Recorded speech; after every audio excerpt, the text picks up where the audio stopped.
जय श्री राम दोस्तों। आज मैं आपके लिए कहानी लेकर आई हूँ जिसका नाम है जादुई पत्थर की खोज। हरी भरी पहाड़ियों के बीच बसे एक छोटी सी गांव में अनु नाम का एक युवक रहता था। दुर्भाग्य से उसके माता पिता दोनों का निधन हो गया था। वो थोड़ा बहुत पढ़ा लिखा था और हमेशा कुछ नया करने के लिए उत्सुक रहता था। एक सुबह जब अनु नदी में नहाने गया तो उसे पेड़ के नीचे एक पुरानी पुस्तक मिली। उसने किताब को झाड़ा और वहीं बैठकर उसे पढ़ने लगा। उसमें बहुत सारी कहानियां थीं, लेकिन एक कहानी ने उसका ध्यान खींचा। वो प्रकाश नाम के एक युवक की कहानी थी जिसने लिखा था कि उसे एक ऐसा पत्थर मिल गया है जो सबकी हर इच्छा पूरी कर सकता है, लेकिन इसके लिए उसे बहुत मेहनत करनी पड़ी। आगे उसने लिखा था कि मेहनत से खोजने पर हर किसी को ऐसे और भी जादुई पत्थर मिल सकते हैं। प्रकाश की बहादुरी और दृढ़ संकल्प से प्रेरित होकर अनु के मन में भी उत्साह भर गया और उसने भी उस जादुई पत्थर को खोजने का फैसला किया। अब अनु पूरे जोश के साथ जंगलों, पहाड़ियों, नदी के किनारे किनारे एक यात्रा पर निकल पड़ा। रास्ते में उसे बहुत सी बाधाओं का सामना करना पड़ा। बहुत से पहाड़ों पर चढ़ने में मुश्किल होती थी तो कहीं पर वो घने जंगल से गुजरना पड़ता था। वो जितना आगे बढ़ता गया उसकी मुश्किलें और भी ज्यादा होने लगी। फिर भी उसने हार नहीं मानी और अपने लक्ष्य तक पहुंचने के लिए वो दृढ़ संकल्प के साथ चलता रहा। अपनी इस लंबी यात्रा के दौरान अनु को अलग अलग जगहों में अलग अलग तरह के लोगों का सामना करना पड़ा। कई बार जंगल में उसे ऐसे जानवर भी मिले जिसने उसकी बहुत मदद की और जीवन के मूल्यवान सबक सिखाया। एक बुद्धिमान बूढ़े उल्लू ने उसे धैर्य और ज्ञान का महत्व सिखाया, जबकि एक शरारती गिलहरी ने उसे टीम वर्क, सहयोग और गतिशीलता का मूल्य सिखाया। इन मुलाकातों ने अनु की आंखें खोल दी और वो जान गया कि यह दुनिया कैसी है और उसे यहाँ आगे बढ़ने के लिए कैसे जीना चाहिए। अंत में महीनों की खोज के बाद अनु को आखिर उस स्थान पर पहुँच गया जहाँ उस जादुई पत्थर के होने की बात लिखी थी, लेकिन वहाँ तो कोई पत्थर नहीं था। तब अनु ने अपने बैग में रखे उस पुस्तक को निकालकर दोबारा उसे पढ़ा। उसने देखा कि अंतिम पन्ने पर लिखा है, असली खजाना तुम्हारे भीतर है। आज तुम्हें अनुभव का ऐसा विशाल खजाना मिल गया जो तुम्हारे लिए जीवन की सफलता का रास्ता दिखाएगा। अनु अब समझ गया कि सच्ची शक्ति और जादू उसकी अपनी क्षमताओं, सपनों और जुनून में है। उसे महसूस किया कि उसकी इस यात्रा का हर कदम उसे विकास, शिक्षा और आत्म खोज की ओर ले गया था।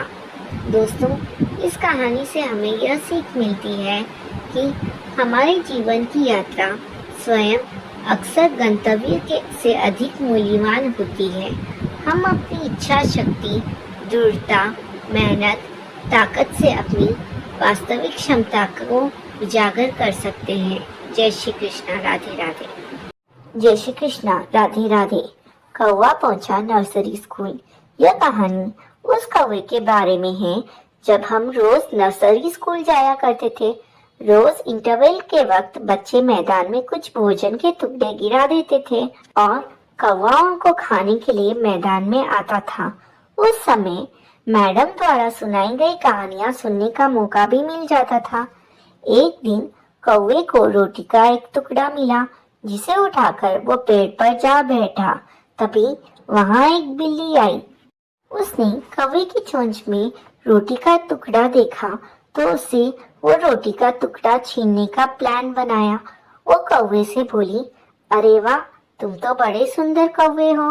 मैंने सुना है कि तुम बहुत बढ़िया गाना गाते हो। एक गाना मेरे लिए भी गाओ ना कौवा भैया। यह बात सुनकर कौवे ने रोटी का टुकड़ा अपने पंजों के नीचे दबाया और गाना गाने लगा, काऊ काऊ काऊ काऊ। बेचारी बिल्ली बड़ी निराश हुई। वहां से जाते जाते उसने कौवे को कहते हुए सुना, माफ करना बिल्ली मौसी, मैंने तुम्हें निराश कर दिया, पर मैंने उस बेवकूफ कौवे की कहानी सुन रखी ही थी जिसने लोमड़ी के कहने पर गाना गाया था और चोंच में पड़ी रोटी को खो बैठा था। हमारा कौवा नर्सरी स्कूल में जाकर कहानियां सुनकर बहुत होशियार हो गया था। एक दिन गर्मी की दोपहर में कौवे को प्यास लगी। वो इधर उधर पानी की तलाश में भटक रहा था। अचानक उसे एक गहरे बर्तन में कुछ पानी दिखाई दिया। पानी बहुत कम था। कौवे के लिए पानी पीना नामुमकिन था क्योंकि उसकी चोंच पानी तक नहीं पहुंच रही थी। वह वहीं पास ही स्थित एक घर के दरवाजे पर गया और उसे अपनी चोंच से दरवाजा खटखटाया। वो दरवाजा एक छोटे से बच्चे ने खोला और वह देखकर हैरान रह गया कि कौवा दरवाजा खटखटा रहा था। उस बच्चे को नर्सरी स्कूल में सुनी प्यासे कौवे की कहानी याद आ गई। वह भीतर जाकर एक कटोरी में पानी भरकर लाया और कौवे के सामने रख दी। कौवे ने जी भरकर पानी पिया और फिर वहां से उड़ गया। बच्चों, इस कहानी से हमें यह सीख मिलती है कि हमें स्कूल से छुट्टी नहीं करनी चाहिए, हमें रोज स्कूल जाना चाहिए, क्योंकि स्कूल जाने से तो कौवा भी होशियार हो गया। जय श्री कृष्णा, राधे राधे। जय श्री कृष्णा दोस्तों। चीकू बंदर और गुलाब का फूल। सुंदरवन में बहुत हरियाली थी। वहाँ चीकू बंदर अपने माँ बाप के साथ रहता था। इकलौता संतान होने के कारण वो बहुत लाड प्यार में पला था, जिसका परिणाम यह हुआ कि वो नकचड़ा और शरारती हो गया। चीकू बंदर सबके घरों में शरारत करते फिरता था। लोग उसके घर शिकायतें लेकर पहुंचते थे। उसके माँ बाप उसकी इस हरकतों से तंग आ चुके थे। दूसरे जानवरों की शिकायत सुनकर वे उसे समझाते, लेकिन चीकू बंदर पर कोई प्रभाव नहीं पड़ता था। सुंदरवन में भोलू नाम के एक भालू का एक बहुत ही सुंदर बगीचा था। वहाँ तरह तरह के फूल लगे थे। वहाँ चीकू चुपके से उसमें जाता है और फूलों तथा पंखियों को नोचता है और कई पौधों को उखाड़ कर फेंक देता है। जब वो भोलू भालू को आता देखता है तो वो वहीं पेड़ों की झुरमुटों में छिप जाता है। एक दिन की बात है, चीकू अमरूद के पेड़ पर चढ़कर अमरूद तोड़ रहा था। तभी भोलू भालू आ गया और उसे पकड़कर उसके पिताजी के पास ले गया। पिताजी ने उसकी जमकर पिटाई की, लेकिन फिर भी उस पर कोई प्रभाव नहीं पड़ा इसका। कुछ ही दिनों बाद एक दिन फिर से चीकू भोलू से आंख बचाकर बाग में चला गया। एक गुलाब का फूल तोड़कर वो भागने लगा। जल्दी में उसने वो फूल पैंट की जेब में डालकर दीवार पर चढ़ने की कोशिश करने लगा। तभी उसी बगीचे से उसे किसी के रोने की आवाज सुनाई दी। वो क्षण भर के लिए रुका और पलट कर देखा कि जैसे ही उसे भोलू भालू का ध्यान आया, वो दीवार से कूदकर दूसरी ओर चला गया। पर अब तो उसे किसी बच्चे के रोने की आवाज सुनाई पड़ने लगी। वो बच्चा रोता हुआ कह रहा था, मुझे मेरी मम्मी के पास पहुंचा दो, मैं उससे अलग नहीं रह सकता। अब चीकू को समझ में आ गया था कि रोने की आवाज गुलाब के फूल की थी, जिसे वह बाग से तोड़ लाया था। चीकू ने पूछा, तुम क्यों रो रहे हो? तुम्हारा तो काम ही है लोगों के घरों की शोभा बढ़ाना। तुम्हें मैं नहीं तोड़ता तो कोई और तोड़ ले जाता और अपने गुलदस्ते में लगा देता। तब गुलाब के फूल ने कहा, यह सच है कि हमें तोड़ लिया जाता है, लेकिन अभी तो मैं बच्चा हूँ। जब तक मैं छोटा हूँ मुझे कोई नहीं तोड़ता, क्योंकि इस समय मुझे अपनी माँ का प्यार, उसकी ममता चाहिए। यदि इस उम्र में तुम्हें तुम्हारे माँ बाप से अलग कर दिया जाए तो क्या तुम अकेले रह पाओगे? चीकू को गुलाब के फूल की बात समझ में आ गई। उसे अपनी भूल का एहसास हुआ। उसने गुलाब के फूल से कहा, मुझे माफ करो भाई, मुझे नहीं मालूम था कि तुम लोगों में भी जान होती है, तुम भी हमारी तरह कोमल होते हो। चीकू उस फूल को गुलाब के पौधे के पास ले गया। उसे देखकर गुलाब के पौधे खुश हो गए। बोले, कभी किसी को तकलीफ नहीं पहुंचानी चाहिए हमें। हमारे जीवन का उद्देश्य है दूसरे को सुख पहुंचाना। हम अपनी सुगंध से पूरे संसार को सुगंधित करते हैं। तुम्हें भी अपने कार्य से दूसरों को सुख पहुंचाना चाहिए। चीकू को अपनी भूल का एहसास हो गया। उसने वादा किया कि फिर कभी भी फूलों को नुकसान नहीं पहुंचाएगा। दोस्तों, इस कहानी से हमें यह सीख मिलती है कि किसी भी जीव को नुकसान पहुंचाना गलत बात है। हमें दूसरों की भावनाओं को समझकर अपने कार्यों से दूसरों को सुख पहुंचाने का प्रयास करना चाहिए। जय श्री कृष्णा। राधे राधे। जय श्री कृष्णा। दोस्तों, हाथी ने सिखाया शेर को सबक। एक समय की बात है, एक घने जंगल में अनेक जानवर रहते थे। इस जंगल का राजा एक शक्तिशाली शेर था।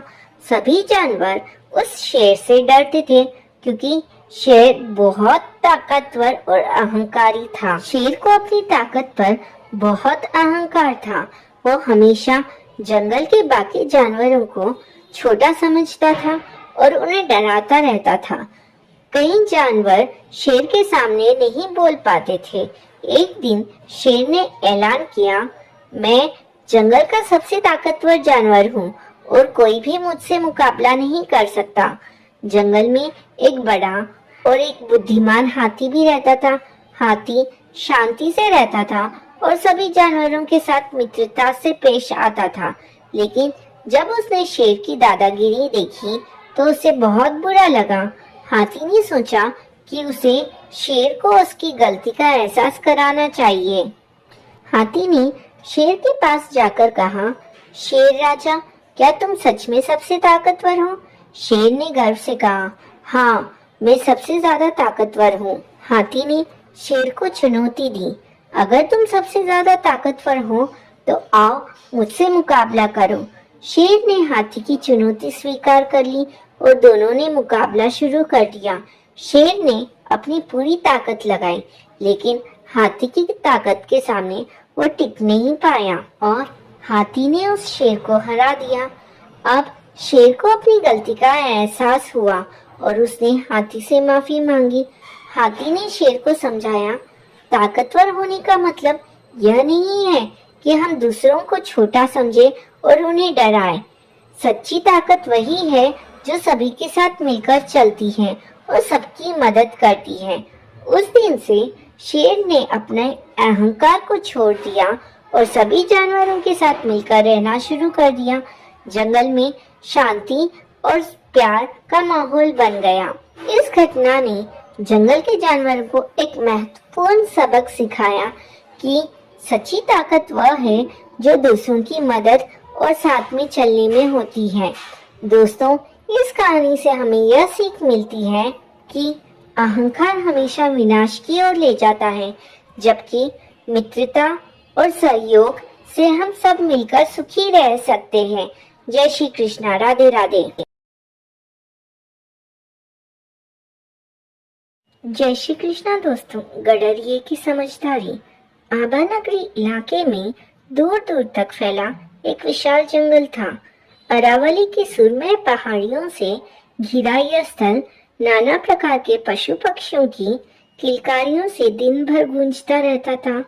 सुदूर क्षेत्रों से कई मन भावन पक्षी यहाँ मौसम के अनुसार आते थे।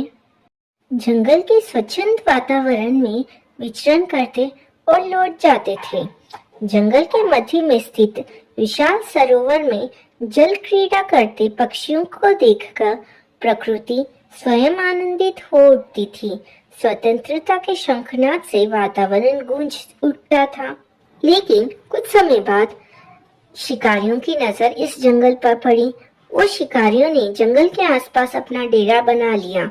उन्होंने पक्षियों को पकड़ना और उन्हें बेचने का धंधा बना लिया। शिकारियों के आगमन से पक्षियों की संख्या धीरे धीरे घटने लगी, जिससे पूरे राज्य में अकाल और संकट छा गया। सूरज जब पक्षियों की चहचहाहट सुनकर उगता था, ने उगना बंद कर दिया। चारों ओर अंधेरा ही अंधेरा छा गया।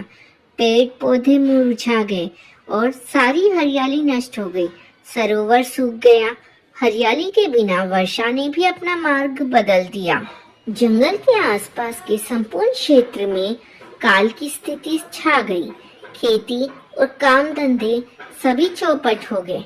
भूख और प्यास से त्रस्त लोगों ने दूसरे राज्य में जाना शुरू कर दिया। पूरे राज्य में हाहाकार मच गया। राजा और प्रजा भी दुखी हुए इस कारण।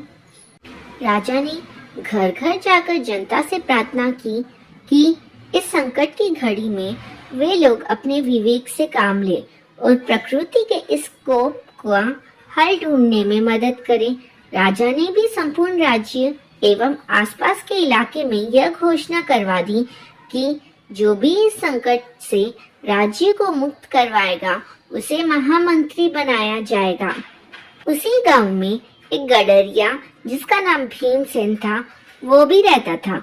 उसने राजा की घोषणा सुनी। भीमसेन भेड़े चराता था पर था बुद्धिमान। जंगल में भेड़े चराते चराते वो पक्षियों की भाषा का भी ज्ञाता हो गया था। वो पक्षियों की भाषा समझता और उनकी भाषा बोलकर वापस समझा भी सकता था दूसरे लोगों को। अकाल पड़ने से उसका भेड़ चराने का धंधा भी चौपट हो गया। एक दिन भीमसेन गांव की एक गली से गुजर रहा था। उसकी नजर पिंजरे में कैद पक्षियों के एक जोड़े पर पड़ी। दोनों पक्षी आपस में बतिया रहे थे। भीमसेन उनके नजदीक जाकर बैठ गया और उनकी बातचीत सुनने लगा। दोनों पक्षी आपस में अपने पुराने और सुखद दिनों को याद करके आंसू बहा रहे थे और वो दोनों दुष्ट शिकारियों को कोस रहे थे तथा प्रकृति के इस कोप का मुख्य कारण उन शिकारियों को ही बता रहे थे। भीमसेन को सारा मामला समझ में आ गया। वह तत्काल राजा के पास गया और उसने उन्हें सारी बात समझाई। राजा ने भी उसी समय सिपाही भेजकर सभी शिकारियों को कैद कर लिया और उन्हें मृत्यु दंड दिया। भीमसेन की योजना अनुसार राजा ने पूरे राज्य में यह घोषणा करवाई कि राज्य में आई इस विपदा का हल खोज लिया गया है। जिस किसी भी घर में पिंजरों में पक्षी कैद है, वे उन्हें लेकर राजमहल आ जाएं। सभी लोग कौतूहलवश राजमहल में आ गए और पिंजरे लेकर चल पड़े। देखते ही देखते पिंजरों में कैद हजारों पक्षी वहां इकट्ठा हो गए। भीमसेन ने सभी पक्षियों को उनकी भाषा में सारी बात समझाते हुए आजाद कर दिया। सभी पक्षी चहकते हुए उड़ चले।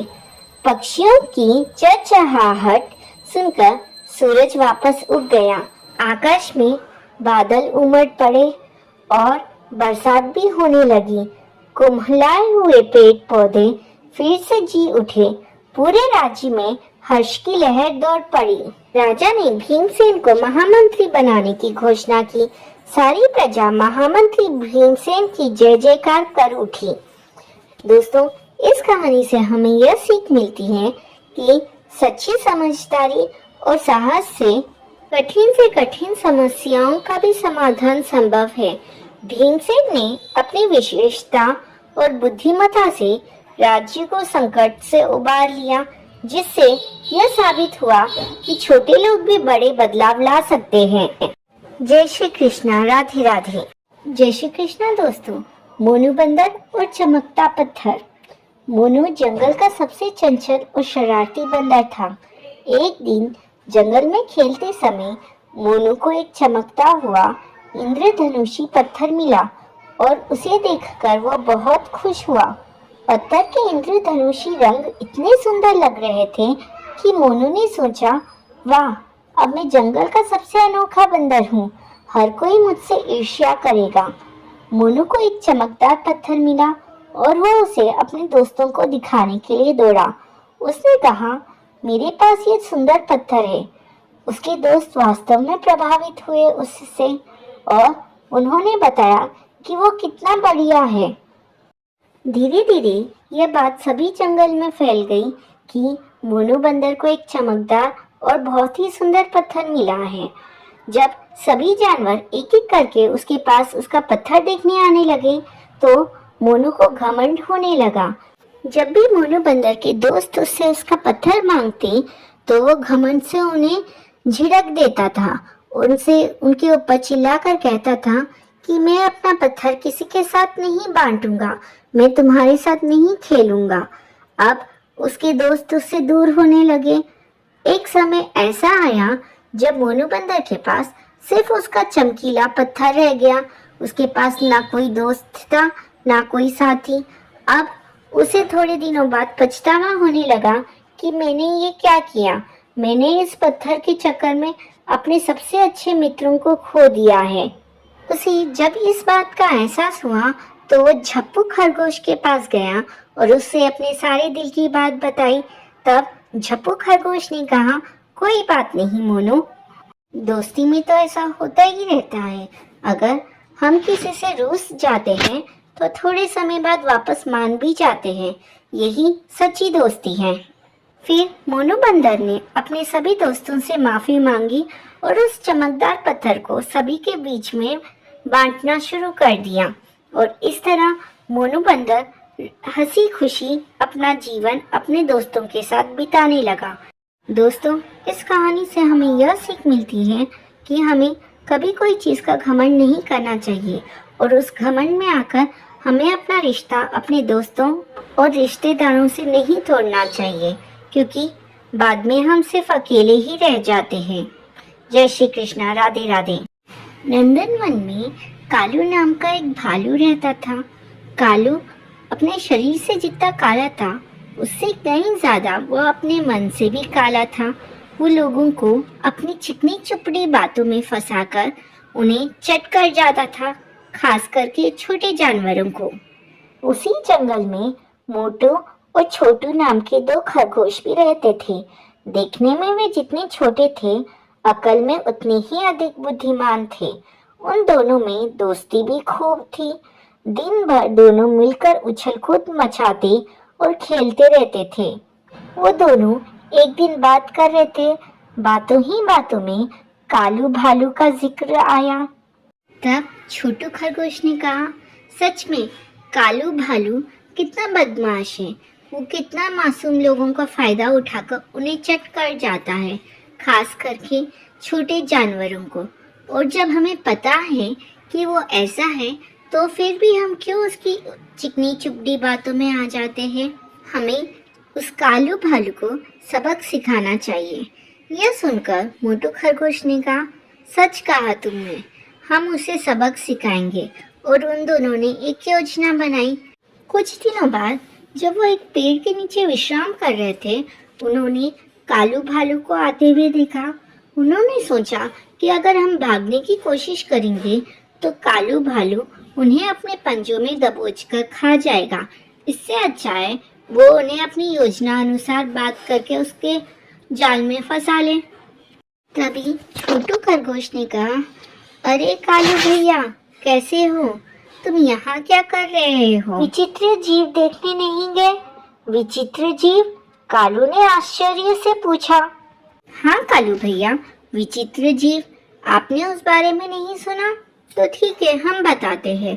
यहाँ बाजू जंगल के पास वाली गुफा में एक विचित्र जीव आया है। सभी जानवर उसे देखने गए हैं। वो जानवर बड़ा ही विचित्र है। उसका सिर शेर जैसा है और पूरा शरीर सांप जैसा है। सभी जानवर वहाँ उस विचित्र जीव को देखने जा रहे हैं। आप भी जाइए।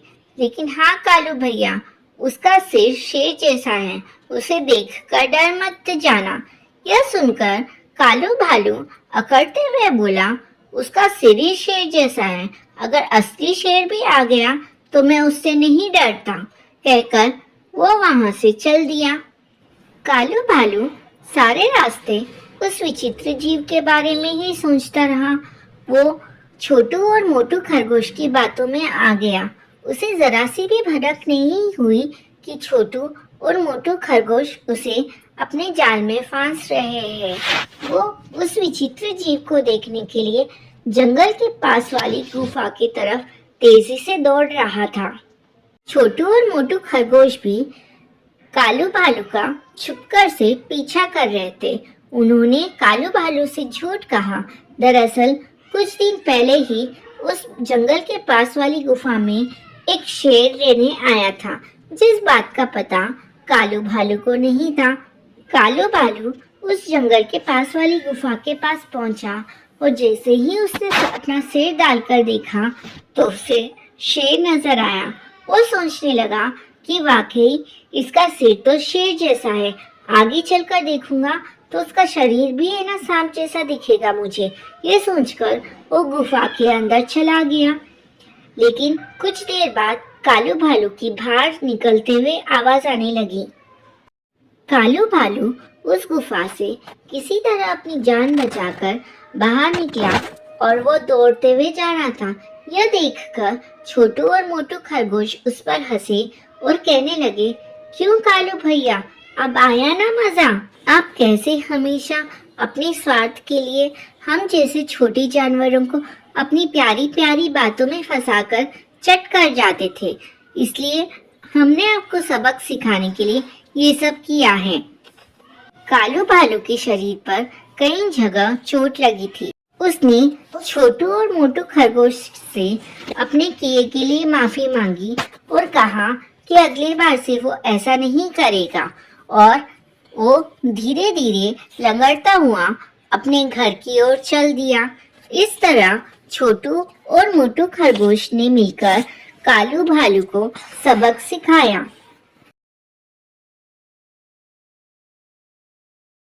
सच्चा हिरन।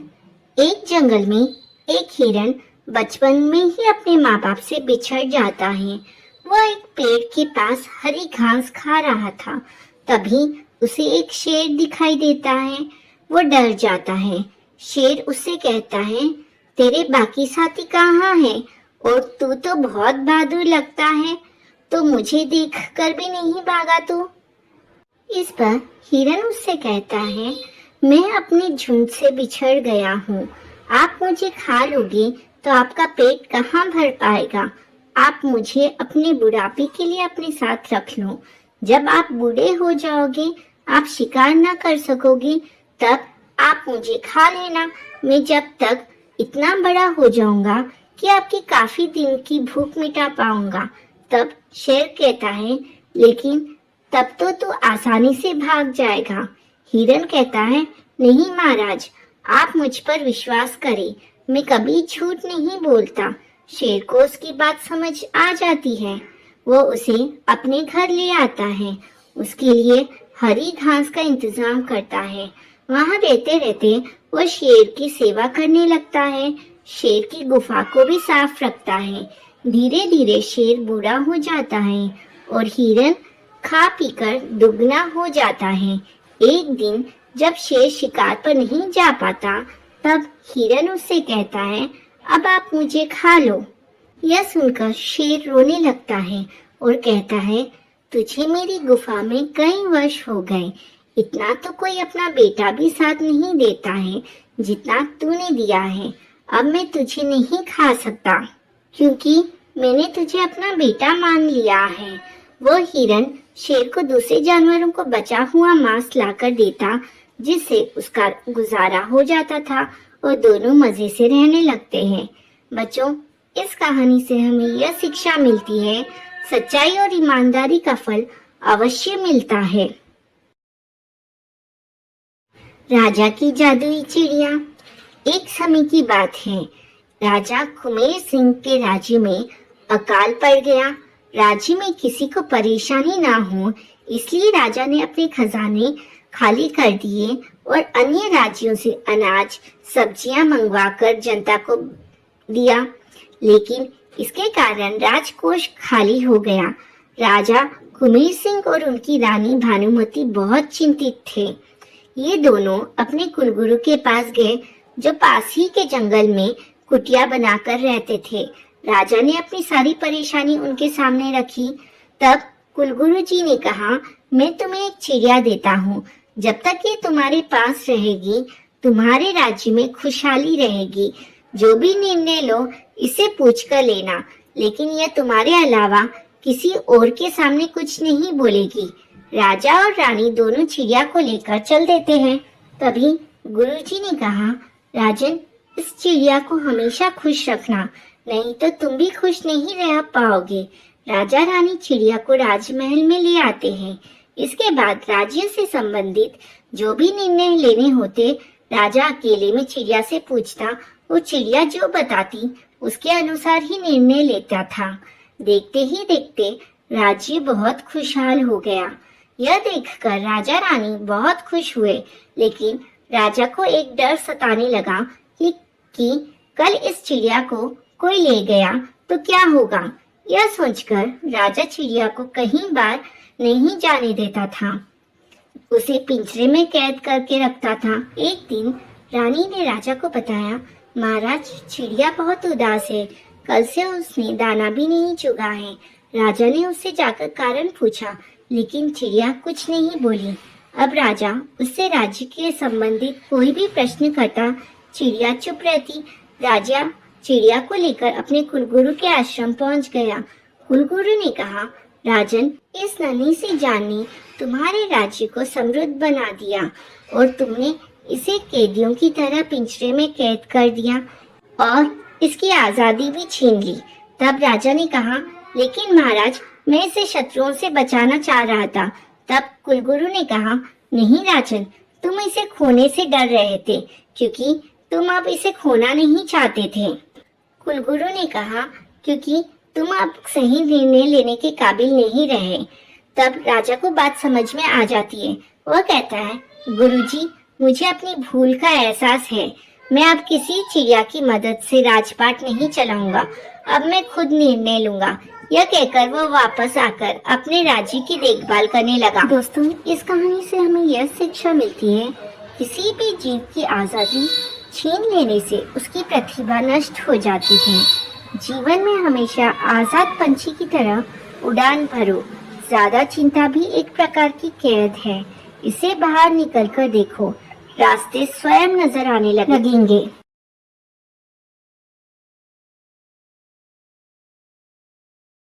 जय श्री कृष्ण। दोस्तों, बबलू बंदर का पछतावा। किसी जंगल में एक मोरी नाम का एक सुंदर मोर और बबलू नाम का एक मजेदार बंदर रहता था। वे बचपन से ही दोस्त थे, लेकिन वे एक दूसरे से बहुत अलग थे। मोरी को नाचना और अपने रंग बिरंगे पंख दिखाना बहुत पसंद था, जिससे वो सभी जानवर उसकी प्रशंसा करते थे। बबलू अपने चंचल छलांग और चालों के लिए जाना जाता था, लेकिन कभी कभी उसे लगता था कि मोरी को उससे ज्यादा ध्यान मिल रहा है। एक दिन जंगल में एक बड़ी पार्टी थी और सभी जानवर इकट्ठे हुए। मोरी ने अपने खूबसूरत पंखों के साथ अपना नृत्य किया और सभी ने तालियां बजाई। सभी ने मोरी की प्रशंसा की और इससे बबलू को थोड़ी जलन हुई। उसने सोचा, हर कोई मोरी को पसंद करता है, लेकिन कोई भी मुझ पर विशेष ध्यान नहीं देता। अगर मैं उसकी तरह आकर्षित हो पाता तो हर कोई मेरा भी सम्मान करता। बबलू गुस्से में मोरी से कहने लगा, तुम्हारे पंख बहुत सुंदर हैं, मैं बिल्कुल सामान्य हूँ, तुम्हारे अलावा कोई मेरी तरफ देखता भी नहीं। यह सुनकर मोरी ने बबलू बंदर को समझाने की बहुत कोशिश की। उसने कहा, बबलू, हम दोनों में अपनी अपनी खूबियां हैं। जंगल में मौज मस्ती तुम्हारे बिना अधूरी रहेगी। तुम्हारी उछल कूद और शरारतों से सभी को खुश कर देते हो तुम। बबलू को मोरी से बहुत जलन हो रही थी, इसलिए उसने उससे दूर रहने के लिए कहा। वो मोरी से बेहतर बनना चाहता था, इसलिए उसने पेड़ों पर ऊंचे ऊंचे कूदने और दूसरे जानवरों को अपनी चालें दिखाने का अभ्यास किया। लेकिन जल्द ही बबलू ने महसूस किया कि उसे पहले जितना मजा नहीं आ रहा था। वह अकेला महसूस करने लगा और उसे लगा कि उसे मोरी की बहुत याद आती है। कुछ दिनों के बाद बबलू को एहसास हुआ कि ईर्ष्या, जलन ने उसे उसके सबसे अच्छे दोस्त से अलग कर दिया है। एक दिन वो मोरी के पास गया, अपनी गलती स्वीकार की और कहा, मोरी, मुझे माफ कर दो। मुझे तुम्हारी खूबसूरती से जलन हो रही थी, लेकिन अब मुझे एहसास हुआ है कि हमारी दोस्ती सबसे कीमती चीज है। इस पर मोरी ने मुस्कुराते हुए बोला, बबलू को गले लगाया और कहा, बबलू, सच्चे दोस्त कभी एक दूसरे से ईर्ष्या नहीं करते, बल्कि एक दूसरे की खुशी में खुश होते हैं। आओ अब हम सब साथ मिलकर कुछ ऐसा करें जिससे हमारी दोस्ती पूरे जंगल में एक मिसाल बन जाए। एक दिन बबलू और मोरी ने जंगल में डांस पार्टी रखी। इस पार्टी में बबलू ने अपनी मजेदार छलांगों से सभी को हंसाया और मोरी ने अपने पंखों से शानदार नृत्य किया। उन्होंने इतना मजा किया कि सभी जानवर उनके लिए ताली बजाने लगे। उनकी दोस्ती देखकर सभी जानवर भी खुश हो गए और बबलू और मोरी की दोस्ती और भी मजबूत हो गई। दोस्तों, इस कहानी से हमें यह सीख मिलती है कि ईर्ष्या से दोस्ती कमजोर होती है और दोस्ती में सच्ची खुशी तब होती है जब हम अपने दोस्तों की सफलता में खुश होते हैं। दोस्ती का असली अर्थ एक दूसरे की खुशियों में खुश रहना है और एक दूसरे का साथ देना है। बंदर की चालाकी। एक समय की बात है, एक जंगल में एक बंदर रहता था। वो बंदर अपने आप को बहुत चतुर समझता था। एक दिन जंगल के राजा शेर ने जंगल के सभी जानवरों को बुलाया और कहा, बारिश का मौसम आ रहा है, आप सभी अपने अपने घरों को ठीक कर लो। इस बार बारिश बहुत ज्यादा होने का अनुमान है और जिनके पास घर या घोंसला नहीं है या वे उसे ठीक करने में लाचार हैं, वे बरसात होने तक हमारे साथ रह सकते हैं। जब बारिश का मौसम खत्म हो जाएगा तो वे अपने घर चले जाएं। हमारे महल का बहुत बड़ा हिस्सा खाली पड़ा है। सभी जानवर अपना अपना घर ठीक करने में लग जाते हैं। कुछ दिनों में बारिश शुरू हो जाती है। तभी बंदर देखता है एक चूहा शेर की गुफा में जा रहा था। बंदर उससे जाने का कारण पूछता है तो चूहा उसे बताता है, मेरे दांत टूट चुके हैं, मैं अपना बिल ठीक नहीं कर सकता, उसमें पानी भर जाता है, इसलिए मैं यहाँ रहने जा रहा हूँ। यह सुनकर बंदर को तरकीब सूझती है। वो अपने दांतों को काला रंग लगाकर शेर के सामने पहुँच जाता है। शेर उसे भी बिना दांतों वाला जानकर अपने महल में रहने देता है। कुछ दिन बाद शेर के सैनिक उसे बताते हैं, कालू बंदर महल के सारे फल खा गया। शेर को उसकी मक्कारी समझ आ जाती है और उसे गुफा से बाहर निकाल देता है। अब बंदर के पास ना घर था ना खाना। वो अपनी चालाकी के कारण एक पेड़ की टहनी पर बैठकर रोने लगता है।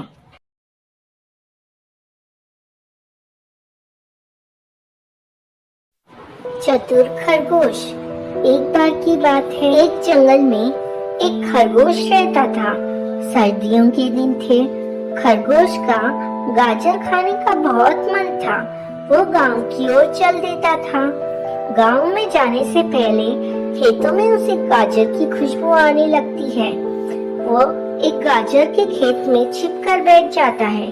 तभी वो देखता है कि उस खेत का मालिक किसान गाजर इकट्ठी कर रहा है।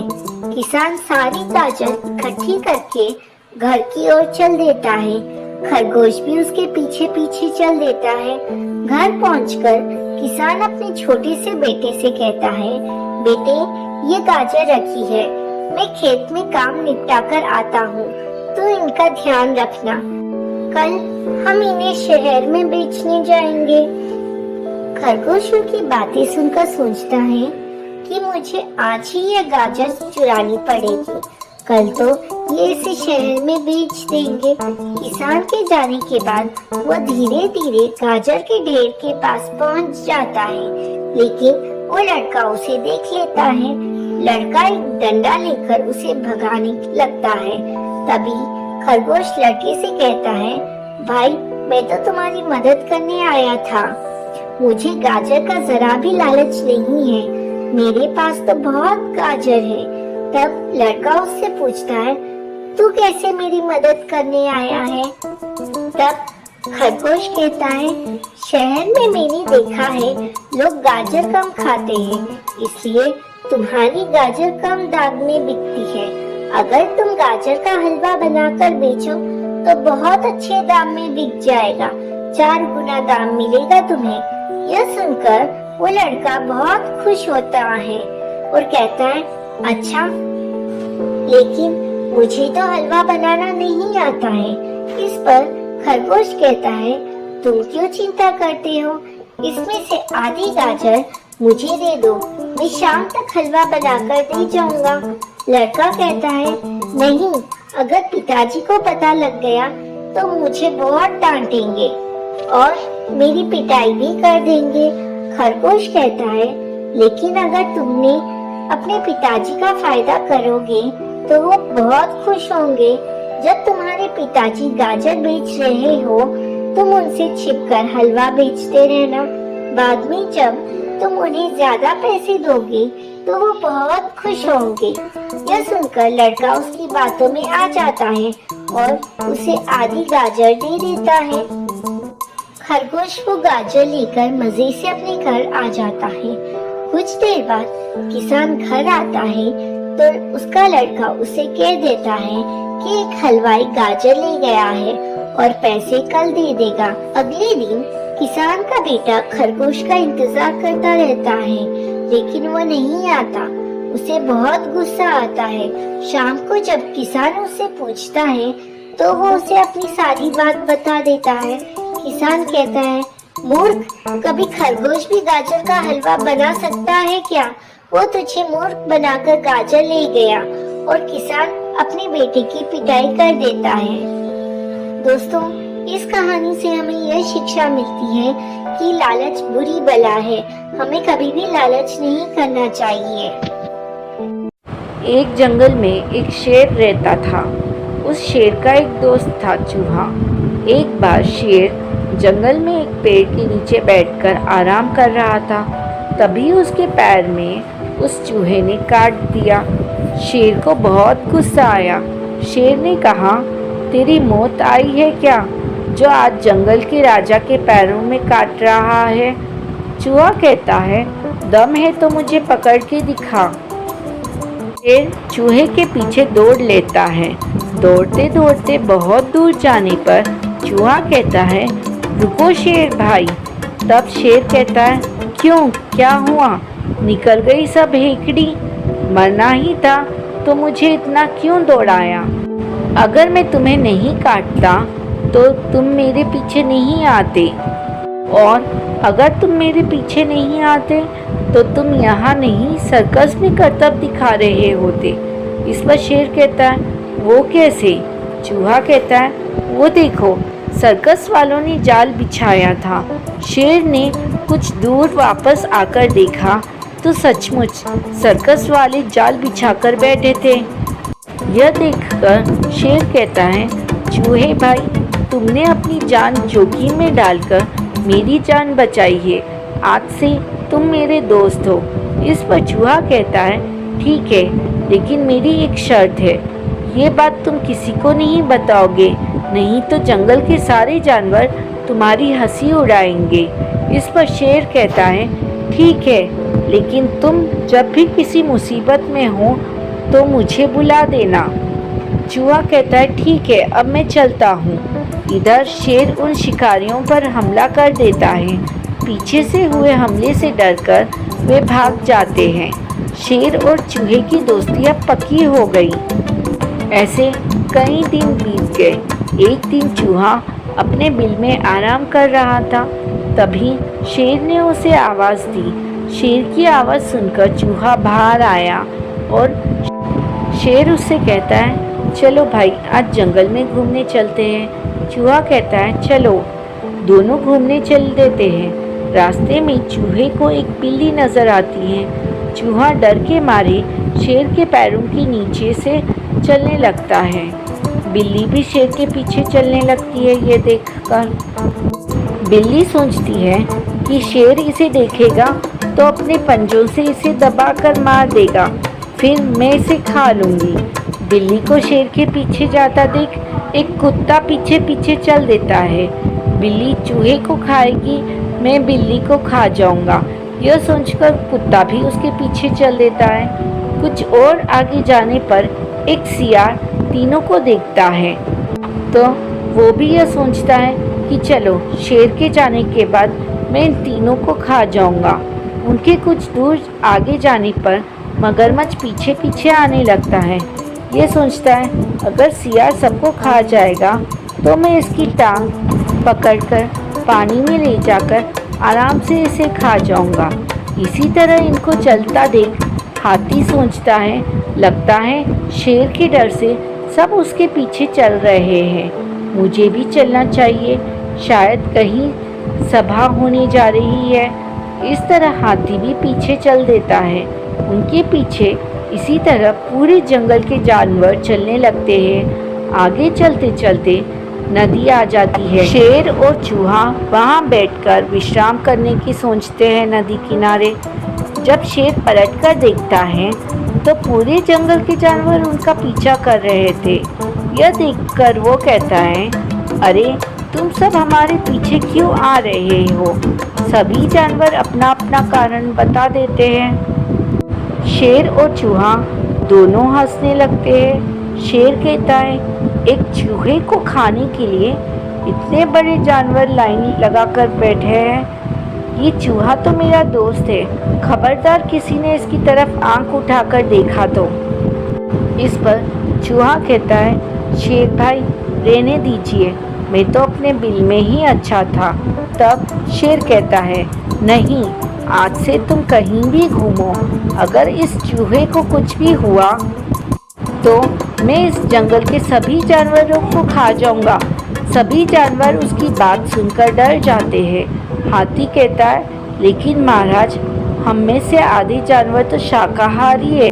हम यह सोचकर आए थे कि आप जंगल में सभी जानवरों की सभा करने जा रहे हैं, लेकिन आप तो इस चूहे के गुणगान कर रहे हैं। शेर कहता है, सुनो, इस नन्हे से चूहे ने एक बार मेरी जान बचाई थी, इसलिए ये मेरा दोस्त है, किसी को भी छोटा नहीं समझना चाहिए। शेर की बात सुनकर सभी जंगल के जानवर चूहे की तारीफ करने लगे। इसके बाद सभी जानवरों ने मिलकर यह फैसला किया कि आज से हम सब इकट्ठे एक दूसरे की मदद करेंगे और कोई भी किसी को भी नुकसान नहीं पहुंचाएगा।